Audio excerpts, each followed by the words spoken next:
प्यारे दोस्तों, मैं हूं मोहम्मद उमर। आप देख रहे हैं पुकारो पाकिस्तान। प्यारे दोस्तों, आज मैं आपके लिए एक नई गज़ल लेकर आया हूं। उम्मीद है कि आपको पसंद आएगी।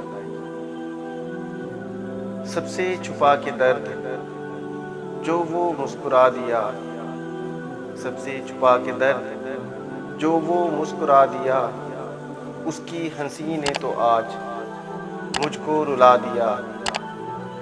लहजे से उठ रही थी यूं दास्ताने दर्द, लहजे से उठ रही थी यूं दास्ताने दर्द।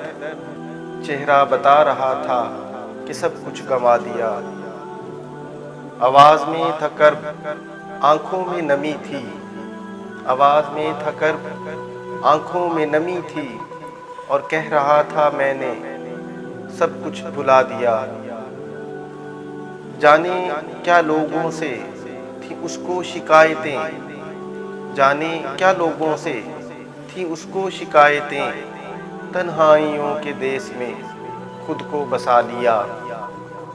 खुद भी तो बिछड़कर अधूरा सा हो गया, खुद भी तो बिछड़कर अधूरा सा हो गया, मुझको भी उस हजूम में तन्हा बना दिया।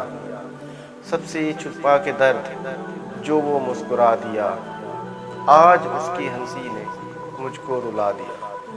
शुक्रिया।